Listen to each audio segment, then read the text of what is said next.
ഞാൻ കഴിഞ്ഞ വീഡിയോയിൽ പറഞ്ഞാൽ തന്നെ ഇപ്പൊ IPL കൊമ്പന്മാരുടെ ഒരു വീഴ്ചക്കാലാണ്, അല്ലെങ്കിൽ ടേബിൾ ടോപ്പേഴ്സിലുള്ളവരുടെ വീണുകൊണ്ടിരിക്കുകയാണെന്ന് പറയാം. ഓൾറെഡി കഴിഞ്ഞൊരു മാച്ചിൽ പഞ്ചാബ് തോറ്റാണ് വരുന്നത്, ആൻഡ് GT ആണെങ്കിൽ 2 മാച്ച് ജയിച്ചുകൊണ്ടാണ് വരുന്നത്. ആ ഒരു കോൺഫിഡന്റ് ആണെന്ന് തോന്നുന്നു. ഇന്നലത്തെ മാച്ചിൽ അഗെയിൻ പഞ്ചാബ് കണ്ടിന്യൂസ് ആയിട്ട് രണ്ടാമത്തെ മാച്ച് തൂക്കാണ്. ശരിക്കും എന്താണ് സംഭവിച്ചുകൊണ്ടിരിക്കുന്നത് ഒന്നും മനസ്സിലാവുന്നില്ല കേട്ടോ. അതായത് ഇപ്പൊ അടുത്തുള്ള മാച്ചസിലൊക്കെ സ്കോറിംഗ് ആണെങ്കിലും അങ്ങനെ തന്നെയാട്ടോ. ഒരു 160 150 റേഞ്ചിലോട്ടേ പോകുന്നില്ല. 150 200 റേഞ്ചൊക്കെ കണ്ടിട്ട് ഇപ്പൊ കുറച്ച് ദിവസമായി ആ ഒരു സംഭവത്തിലോട്ട് എത്തുന്നില്ല. ഇന്നലത്തെ ഡബിൾ ഹെഡർ മാച്ചിലാണെങ്കിൽ രണ്ടിലും ഏകദേശം ആ ഒരു റേഞ്ചാണ് ഉണ്ടായിരുന്നത്.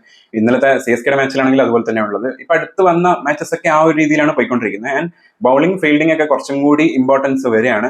ബാറ്റിംഗിൽ അങ്ങനെ ആ ഒരു ഭയങ്കരമായിട്ടുള്ള ഒരു സ്കോറിലോട്ടൊന്നും ആരും പോകുന്നില്ല. അങ്ങനെയാണ് ഇപ്പോഴത്തെ ഒരു മാച്ചിന്റെ ഒരു സ്റ്റൈല് പോയിക്കൊണ്ടിരിക്കുന്നത്. ഇന്നലത്തെ PBKS GT മാച്ചിൽ ഇങ്ങനെ തന്നെയാണ് കേട്ടോ. അതായത് ആ ഒരു last over suspense, thriller moment ഒക്കെ കറക്റ്റ് ആയിട്ടുണ്ടായിരുന്നു.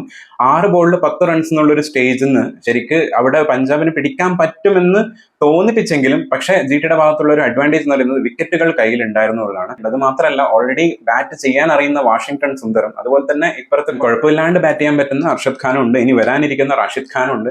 അങ്ങനെ കുഴപ്പമില്ലാത്ത രീതിയിലൊക്കെ ഉള്ളൊരു സ്റ്റേജിലാണ് ഇവിടെ ഉള്ളത്. പക്ഷെ അപ്പുറത്തെ ഭാഗത്താണെങ്കിൽ ബോൾ എറിഞ്ഞു പിടിക്കാൻ മാത്രമേ ഉള്ളൂ ലക്ഷ്യം. വിക്കറ്റ് എടുത്ത് കഴിഞ്ഞാൽ കളി ജയിക്കും, അല്ലെങ്കിൽ ഡോട്ട് ബോൾ വരണം. ആ ഒരു രീതിയിലുള്ള ഒരു ഫോർമാറ്റ് ആയിരുന്നു ഉണ്ടായിരുന്നത്. ഫസ്റ്റത്തെ ബോളിൽ യോർക്കറിൽ ആ ഒരു 4 പോയതാണ് കളി മൊത്തം മാറ്റിയത്. പിന്നീട് അങ്ങോട്ട് ഒരു എക്സ്ട്രാ കിട്ടി, അതുകൂടാണ്ട് ഡോട്ട് ബോൾ വന്നെങ്കിലും ലാസ്റ്റിൽ നമ്മളെ ഒരു സിംഗിൾ ഇട്ട് വാഷിംഗ്ടൺ സുന്ദറിന് കയ്യിലോട്ട് കളി വന്നപ്പോൾ കളി മൊത്തത്തിൽ എഗെയിൻ GTയുടെ ഭാഗത്തോട്ട് തന്നെയായി. ആൻഡ് ലാസ്റ്റ് ബോളിൽ ആ ഒരു ഫുൾ ടോസ് ബോളിൽ കളി 6 അടിക്ക് ജയിക്കുകയും ചെയ്തു. ഏകദേശം ഒരു ബോളേ ബാക്കി ഉണ്ടായിരുന്നുള്ളൂ കേട്ടോ. ഒരു ബോൾ ബാക്കി നിൽക്കുക 4 വിക്കറ്റിനാണ് GT ശരിക്കും ജയിച്ചത്.